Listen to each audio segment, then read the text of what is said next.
Well, we are progressing in our study of the book of Daniel. In previous chapters, we have seen visions. Well, we haven't seen visions. The characters in the story of Daniel have seen visions, and they've dealt with four kingdoms specifically. The vision of Nebuchadnezzar, or the dream of Nebuchadnezzar in Daniel chapter 2, and then Daniel's vision in Daniel chapter 7. These kingdoms were the Babylonian, the Medes and the Persians, the Greek Empire, and the Roman Empire. Well, in Daniel chapter 8, Daniel relates another vision, a vision commonly called the vision of the ram and the goat, in which two kingdoms are described. As we will see, the two kingdoms are the same as two of the four kingdoms in earlier visions. But just as that vision in Daniel 7 gave us more information about the fourth kingdom, the vision in Daniel chapter 8 gives us more information about two of the other kingdoms, the second and the third kingdoms specifically. So let's begin by looking at the vision described in Daniel chapter 8, verses 1 through 14. It says, "In the third year of King Belshazzar's reign, I, Daniel, had a vision after the one that had already appeared to me. In my vision, I saw myself in the citadel of Susa in the province of Elam. In the vision, I was beside the Uli Canal. I looked up, and there before me was a ram with two horns standing beside the canal, and the horns were long. One of the horns was longer than the other, but grew up later. I watched the ram as he charged toward the west and the north and the south. No animal could stand against him, and none could rescue from his power. He did as he pleased and became great. And as I was thinking about this, suddenly a goat with a prominent horn between his eyes came from the west, crossing the whole earth without touching the ground. He came toward the two-horned ram I had seen standing beside the canal and charged at him in great rage. I saw him attack the ram furiously, striking the ram and shattering his two horns. The ram was powerless to stand against him. The goat knocked him to the ground and trampled on him, and none could rescue the ram from his power. The goat became very great, but at the height of his power, his large horn was broken off. And in its place, four prominent horns grew up toward the four winds of heaven. Out of one of them came another horn, which started out small, but grew in power to the south and to the east and toward the beautiful land. It grew until it reached the host of the heavens, and it threw some of the starry host down to the earth and trampled on them. It set itself up to be as great as the prince of the host. It took away the daily sacrifice from him, and the place of his sanctuary was brought low. Because of rebellion, the host of the saints and the daily sacrifice were given over to it. It prospered in everything it did, and truth was thrown to the ground. Then I heard a holy one speaking, and another holy one said to him, 'How long will it take for the vision to be fulfilled? The vision concerning the daily sacrifice, the rebellion, the sanctuary, and the host that will be trampled underfoot?' He said to me, 'It will take 2,300 evenings and mornings, then the sanctuary will be reconsecrated.'" A lot to take in. See if we can break it into some smaller bites, if you will. First, the date of the vision. This vision was received by Daniel in the third year of Belshazzar. So it was around 552 or so BC that it was received. This is 2 years after the previous vision that came in the first year of Belshazzar, which actually they count the year of ascension as one. So you could say this technically would be the second year, and that other one was in year 0, but it really is not that big of a deal, okay? Not that much, as I might say, nothing to see here. Move along. But we're still prior to the events of Daniel chapter 5. Now again, it's not in chronological order, the book isn't, but the sections are. Okay, the first section is in chronological order. The second section is in chronological order. Just the first part of the second section overlaps the last part of the first section. But don't let that distract you from the message that's being taught here. Some details concerning the vision. Notice in the vision, Daniel saw himself in Susa, in the province of Elam. This is in western Persia, modern-day Iran is where he would have been. This was the winter capital for the Persian kings. He was by the Uli Canal. And he saw a two-horned ram. Okay? Nothing really special about a two-horned ram. I mean, most rams have two horns, right? But this ram was standing beside the river or the canal, and the ram's horns were long, with one of them being longer than the other one. But somehow Daniel knows that it developed, or it sprang up, grew up later than the first. This ram was charging to the west and the north and the south. And no animal, kingdom, okay, for interpretive purposes, no animal could stand against him. No one could rescue from his power. He did as he pleased, and the ram became great. Then Daniel saw a one-horned goat coming from the west, across the whole earth without touching the ground. Pretty impressive. With a prominent horn between his eyes. For visualization's sake, think unicorn, okay? That's kind of sort of what this is. Unicorn just means one horn. So, you know, that's where we're at here. That's what this is. So this one-horned goat defeats the ram quite handily. Defeats the ram. In fact, with a great rage, the goat furiously attacked the ram and broke the ram's two horns off. The ram was unable to stand against the goat, and the goat trampled him underfoot. Then the goat became great. But at the height of the goat's power, that large prominent horn was broken off. And in its place, 4 prominent horns grew up. Toward the 4 winds of heaven. He saw a little horn come out of the 4 with great power. And it grew and it increased in power, and it grew toward the south and the east and toward the beautiful land. The beautiful land would be Israel for Daniel's purposes. Which grew up toward the host of heavens, throwing down to the earth and trampling some of the starry host, setting himself up to be as great as the prince of the host. Now, by this powerful little horn that came out of one of the other horns, the daily sacrifices were taken away. Not only that, the place of his or God's sanctuary was brought low. An army was given to him to oppose the daily sacrifices because of rebellion or transgression. He prospered in all that he did. Well then, as Daniel is contemplating all of this, he heard a conversation between 2 holy ones, verses 13 through 14.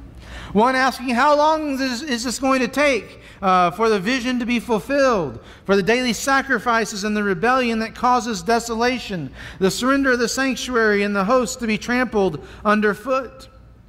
Well, the reply is given to Daniel. For 2,300 days, then the sanctuary will be reconsecrated. Okay, so with these details that we now have fresh in our mind, we're ready to consider the explanation that is provided to Daniel. The vision interpreted. Read with me verses 15 through 27. While I, Daniel, was watching the vision and trying to understand it, there before me stood one who looked like a man. And I heard a man's voice from the Uli Canal, Gabriel, tell this man the meaning of the vision. As he came near the place where I was standing, I was terrified and fell prostrate. Son of man, he said to me, understand the vision concerns the time of the end.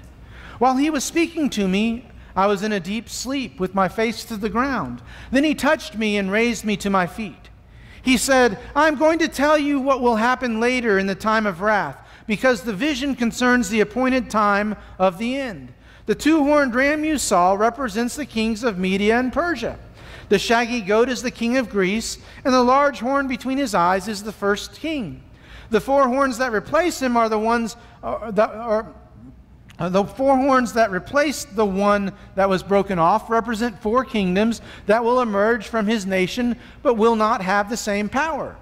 In the latter part of their reign, when rebels have become completely wicked, a stern-faced king, a master of intrigue, will arise. He will become very strong, but not by his own power. He will cause astounding devastation and will succeed in whatever he does. He will destroy the mighty men and the holy people. He will cause deceit to prosper, and he will consider himself superior. When they feel secure, he will destroy many and take his stand against the Prince of Princes. Yet he will be destroyed, but not by human power. The vision of the evenings and mornings that has been given to you is true, but seal up the vision, for it concerns the distant future. I, Daniel, was exhausted and lay ill for several days. Then I got up and went about the king's business. I was appalled by the vision. It was beyond understanding. This is a serious vision. One reason we know that it's a serious vision is because Gabriel is assigned to explain the vision. Gabriel is one of two angels in the Bible that we know the name of. The other is Michael, the archangel. And so the fact that Gabriel is he is entrusted with the really important messages from God, I guess. He was sent to Mary and Joseph. He was sent to Zechariah to tell about the birth of John the Baptist. And, of course, Mary and Joseph with the birth of Jesus. So anyway, Gabriel is assigned to explain the vision. And Daniel, he was trying to understand, but, we read the vision. We got the facts down and everything. That's a tough thing to figure out. And so Daniel was trying to figure it out. And then one stood before him who looked like a man. And with the man's voice from the banks of the Uli, instruct Gabriel to tell Daniel the meaning of the vision. So while Daniel's trying to understand, God makes provision for him to receive an explanation. So Gabriel then speaks to Daniel. He approaches Daniel, prompting Daniel to fall on his face terrified. Telling him that the vision concerns the time of the end. Then he stands Daniel up on his feet, because God alone deserves to be worshipped. And he stands Daniel on his feet, for Daniel had fallen into a deep sleep with his face to the ground, to tell him what will happen later in the times of the wrath, because the vision concerns the appointed time of the end. So Gabriel's assigned to explain the vision. Then Gabriel does explain the vision. He talks about the two-horned ram, first of all. We don't have to worry about who the two-horned ram represents, because Gabriel tells us. The kings of the Media and the Persian Empire. The longer horn may represent Persia's greater influence that the Persians had in the kingdom of the Medes and the Persians. But then there's the one-horned goat. Depicts the kingdom of Greece. Notice that it came from the west. If you're in Persia, that part of the world, which direction is Greece from there? West. Okay? Makes perfect sense, doesn't it? Okay? So it depicts the kingdom of Greece, the large horn representing the first king. The first king of the Greek Empire, Alexander the Great. He conquered more territory faster than pretty much any other king in history. And that's why the one-horned goat is depicted as flying across the earth without even touching the ground. He conquered territory like that. Again, the speed of the goat reflects Alexander's conquest. Alexander defeated the Persians in 3 decisive battles. At Granius in 334 BC, at Issus in 333 BC, and at Gaugamela in 331 BC. Now remember, Daniel receives this vision in 552 of BC. BC counts backwards. So these conquests didn't take place until 218 years later. That's the distant future from Daniel's time. Okay, so the broken horn and its replacements, the 4 horns that replaced it. At the height of his power, the text tells us, at the height of his power, the horn was broken off. Height of his power. Do you know that Alexander the Great was only 33 years old when he died? 33. That's a kid, okay? I used to think that was pretty old, but I'm on the other side of it now. That's young, okay? He was very, very young. I mean, even for that particular time frame when monarchs didn't necessarily have the longest of lives. He died at the age of 33. And that was the height of his power. The empire that he had assimilated was then actually divided between 4 of his generals. Ptolemy received Egypt. Seleucus I received Syria. Cassander, Macedonia and Greece. And Lysimachus, Thrace and Asia Minor. Wait a second, wait. Alexander the Great died and his kingdom was divided into 4 parts. Have we heard anything like that before? Isn't that kind of sort of what Daniel 8 says is going to happen when the horn is broken off? It'll divide into 4, none with the same power. And of course, these 4 never did have the same power that Alexander the Great did. Well, then there's that little horn. That little horn's rise to power, it became exceedingly great. Sometime later, a king will arise when rebels have become completely wicked. I believe that's talking about when Israel was had fallen back into sin. He will rise to power through cunningness and deceit and maintain power the same way. He will even take his stand against the Prince of Princes, that is God himself. But he will be destroyed, but not by human power. In other words, God's going to have a hand in his destruction. Now, this most likely, and the Bible doesn't say this. Most likely, though, the one being spoken of here by this little horn that became great is Antiochus Epiphanes, ruler of Syria from 175 to 163 BC. Antiochus Epiphanes, he imposed Greek culture on everyone, okay? Anyone that he conquered, he forced them to adopt Greek culture, including the worship of all the Greek gods. He came again out of Syria, so he would be a successor of Seleucus, but he expanded further than just Syria. In fact, he even conquered Jerusalem. And when he conquered Jerusalem, he did some pretty odd things. He wasn't content to destroy Jewish worship or anything of that nature. He actually set up an image in the temple. And he offered pig flesh on the altar. Now, in case you aren't familiar with the Jewish feeling towards pigs, they were unclean animals. They weren't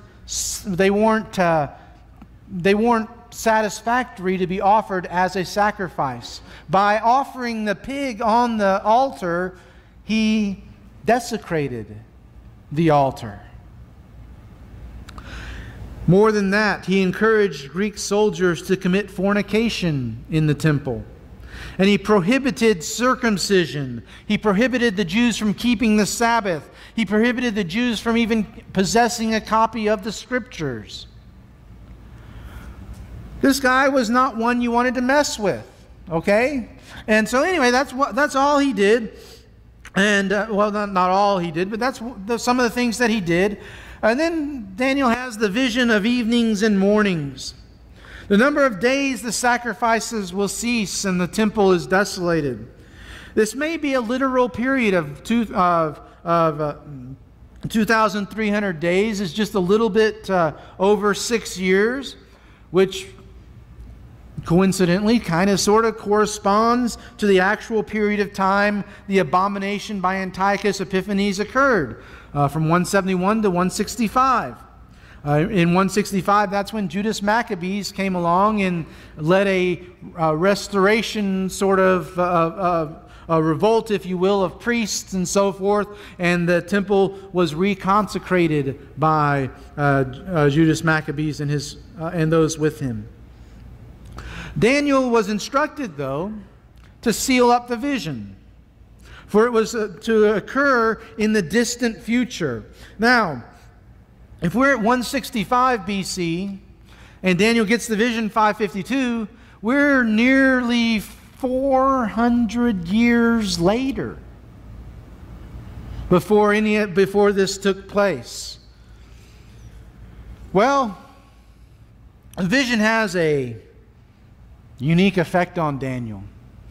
That effect is he was exhausted. Some say he fainted, and was sick for several days. Verse 27 tells us, though afterward he got up and went about the king's business, he was appalled by the vision. But no one, not even Daniel, understood it. He had it explained to him by Gabriel, but he really didn't quite understand it. But the vision is probably the easiest of the 4 visions that Daniel saw to understand, even though Daniel didn't understand it. You want to know why it's easier for us to understand it? Because we're looking backwards at it, okay? We can see from history how this vision played out and how it was fulfilled. The identity of the ram and the goat are clearly given. History confirms what is described in this vision: the conflict between the Medes and the Persians in Greece, the division of the Greek Empire following Alexander's death, the rise of Antiochus Epiphanes and his desecration of the temple in Jerusalem. History tells us all of these things. The purpose of the vision was to prepare the people and Daniel for what was to come in the time of the end, in the latter part of their reign. In other words, the persecution that would come upon Israel toward the end, not of the world, but of the Old Testament period. You know, the remarkable accuracy of this vision has led some to date the book of Daniel after the events of Antiochus Epiphanes. That they say it's not a prophecy book, it's a history book. That Daniel is saying what happened, but using characters and figures, or that it's not even Daniel that wrote it. It was somebody else after this time period, after 165 BC. They say it has to be a history book, but its accuracy actually poses no problem for those who accept the inspiration of Scripture, and should remind us of God's power to fulfill His Word. In Isaiah 49, verses 9 through 11, Isaiah writes, "Remember the former things, those done long ago. I am God, I know, and there is no other. I am God, and there is none like me. I make known the end from the beginning, from ancient times what is still to come. I say my purpose will stand, and I will do all that I please. From the east I summon a bird of prey, from a far-off land a man to fulfill my purpose. What I have said, that I will bring about. What I have planned, that I will do." You know, there are some people who feel that God is powerless. That God can make all these big boasts, but He can't bring things about in history or as the fulfillment of prophecy.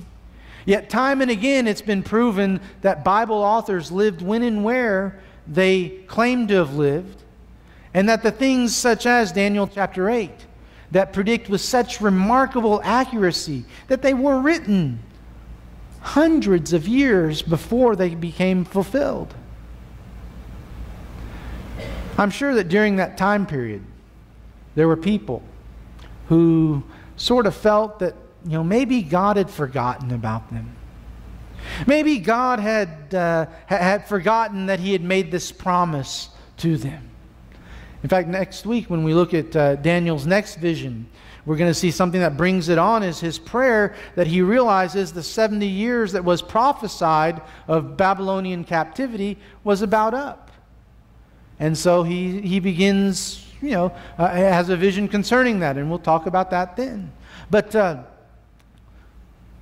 even today, when people talk about the second coming of Christ, people say, it's been talked about for 2,000 years. It ain't going to happen. It's not going to happen. It's not going to happen anytime soon. 2,000 years. It could be 2,000 more years. It could be 4,000 more years or 6,000. It could be tens of thousands of years into the future. And they're right. It could be tens of thousands of years in the future, but it could also be today. There's no one who knows when Jesus is going to return. The only thing that we can do is be prepared, make sure that we are prepared when He does return. If you're not prepared, I urge you to get prepared. Maybe that involves a private response where you're at, asking God to help you start being the Christian that you know He calls you to be. Or maybe it involves a public response, asking for the prayers of the church family so that they can help you to be the Christian that God calls you to be. Whatever the case may be, if you're subject to the invitation and you need to respond privately or publicly, why don't you do so now while we stand and sing together.